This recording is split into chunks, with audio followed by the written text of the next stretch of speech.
What's going on, family? You are watching According to Sade, where I share information, of course, my insights on all things, whether it be politics or news, business, tech, just the things that I'm certainly interested in, as well as my amazing friends, family, and even, of course, you guys, because you're my family.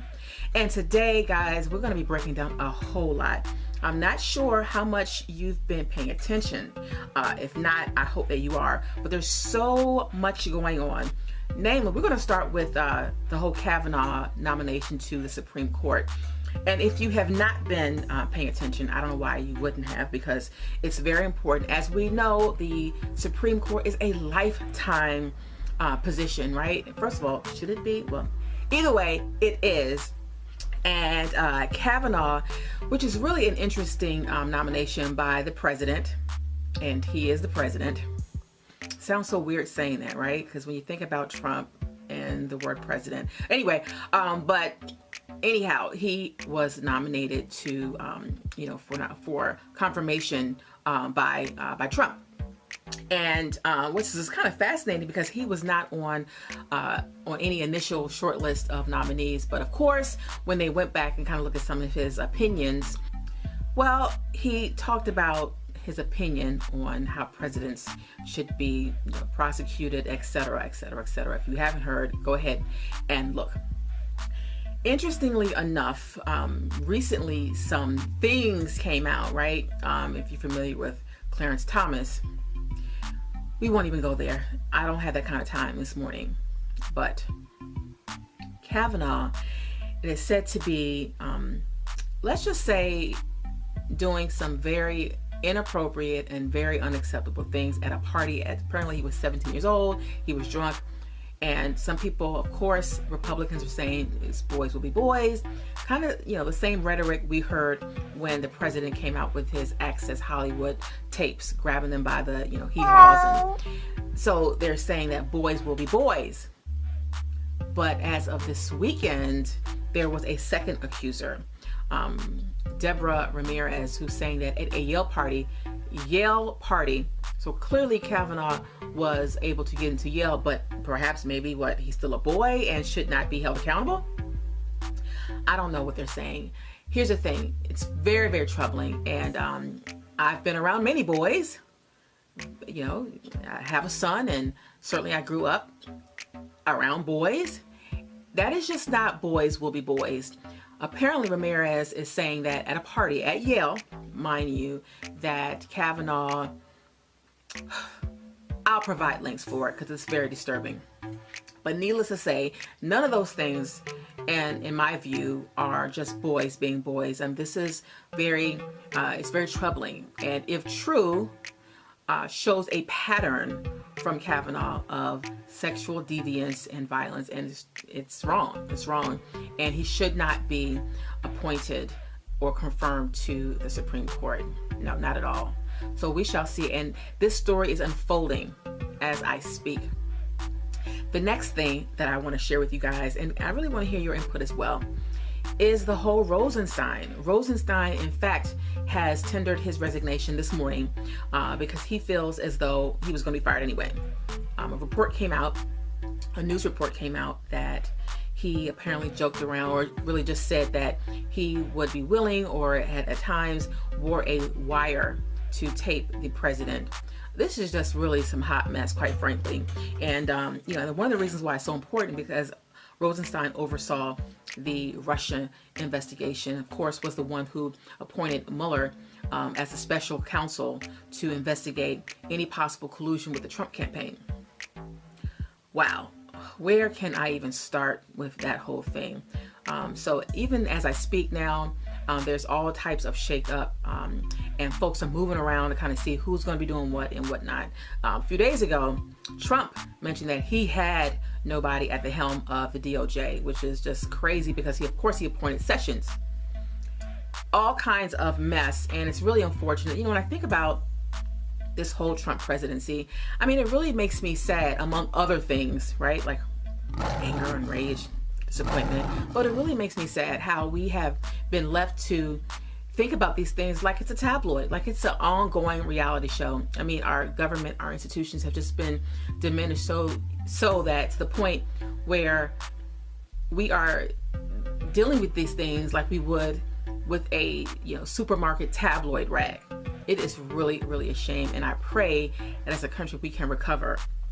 We can recover after all this, because it's really unfortunate, and I mean, I'm tired of it, and I'm sure like many of you are tired of it as well. So we shall see how things unfold with Rosenstein. He's always been a decent man, and again, he was appointed by President Trump, and so we'll see how that goes. It'll be interesting to see what he talks about after he resigns and whatnot. We shall see how that goes. Now, moving on to other things. Are you guys familiar with this article in the in Slate.com by Heather Schwedel, and she's talking about our girl Serena Williams, right? How dare she? But she's talking about how Serena Williams and her husband, how they're performing marriage. And it's really unfortunate, because why can't couples, right, express their love and admiration? I mean, first of all, this is a social media world we live in.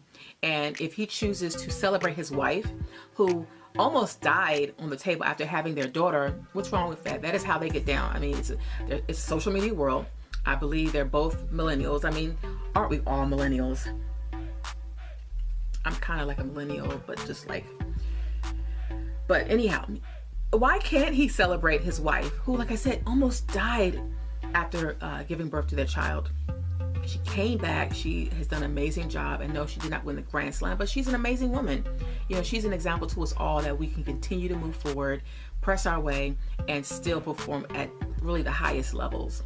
But so Heather, Argo Heather, had written this article, and it's just really, she sounds like a hater. She really, really does. And so the article goes on about how gratuitous Alexis is when it comes to his admiration for his wife. He's gotten some billboards. This is kind of early on, and it's quite public about it, but I think it's great. I love to see couples in love, no matter what age they are. It's really an amazing thing that there was this very racist cartoon that came from an Australian paper, and it depicted Serena Williams as basically kind of a mammy figure, and it was not complimentary at all. It was very racist, and of course the newspaper as well as the illustrator caught flack from it.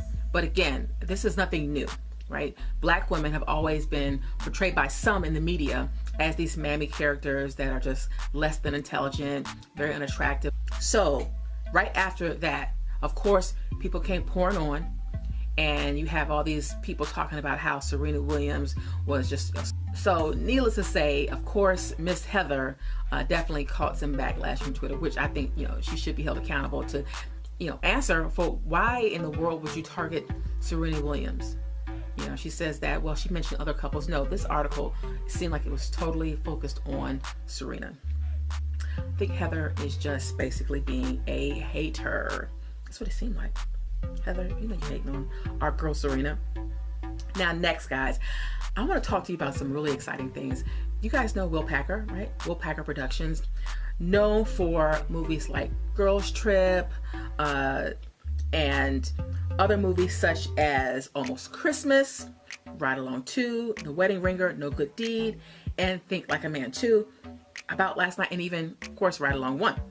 Well, he has recently signed a deal with OWN for 2 dramas. One is a dating show, and the other, like I said, is a drama, so it's really, really exciting. And he's doing that with OWN.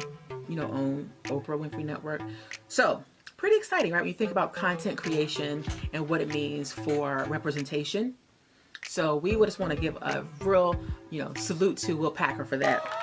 Which brings me to, well, here's the whole thing about Will Packer. He and Kevin Hart, their movie Night School is coming out, right? So they're doing all kinds of amazing things, which leads me to, are y'all familiar with this whole Kevin Hart, Tiffany Haddish, and Katt Williams? Now listen, I have nothing bad to say about Katt Williams. Listen, I learned from Miss Wanda, honey. Katt, you're the man. I'm not saying a word. One thing you don't mess with or try to joke about is an experienced comedian, okay? No. Brother Katt, it's all good with me.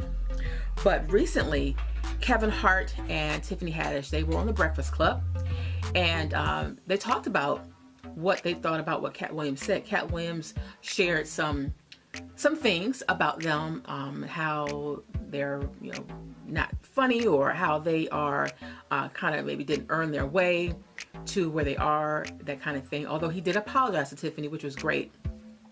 Some people had some things to say about that. Needless to say, Kevin mentioned how, you know, maybe Katt Williams might want to look at some of his own decisions and whatnot before he talks about them. And Kevin talked about how he has been, you know, the one who put on many comedians, including Tiffany and others, including Leslie Jones. Well, Miss Leslie, honey, was not too happy about that, and had some things she wanted to share as well. I'll provide links. Needless to say, Godfather Paul Mooney had this to say, and you know, I've got to agree with him.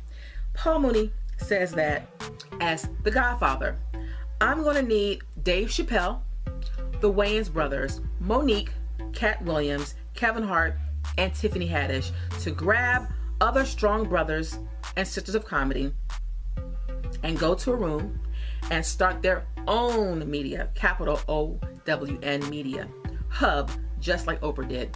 Stop all the foolishness. I've got to agree. Wouldn't that be amazing, right? For them to come out with something together. Wouldn't that be awesome? I think so. Now, we know that Kevin Hart does have his LOL network, but it'd be great to see all of them kind of put their forces together, right? Their humongous fan base, and really continue to provide that platform for others, right? Those in the future generations, now, etc. would be amazing. I think so. Now on to some really, really encouraging news. Are you all familiar with the Innocence Project? Well, the Innocence Project, they are an organization that helps to free wrongly accused people, prisoners of crimes, and free them. And their most recent case was a man named Valentino Dixon, who was wrongfully accused of murder and sentenced to 30 years. Now, after his 27th year, he was freed by the Innocence Project. What's so amazing about Mr. Dixon is that after his 19th year of incarceration, one of the wardens brought in a photograph of a golf course. And ever since then, he has been creating these beautiful, beautiful portraits of golf. Just beautiful. And he says that it's something very peaceful and freeing about golf, similar to fishing. And since then, he's created thousands of portraits. In fact, even caught in the eye of sports programs, national sports programs. So he's been freed, and you know, that's only one of many, many cases that the Innocence Project has helped with, has freed innocent men. So I definitely encourage you all to check them out. And guys, listen. Up next is what I call Sade's meme roll. Just hilarious memes that I just crack up. Okay, I crack up at them, and so I want to share them with you. But guys, thank you for sticking around and watching today's first ever According to Sade. This is going to be a weekly broadcast. So you know, if you have any questions, feel free to email me. And, you know, maybe I can be helpful, point you in the right direction, answer your question, as well as show ideas. If it's something that you want me to discuss or look into, I'd be more than happy to. So until then, guys, sit tight and enjoy these memes.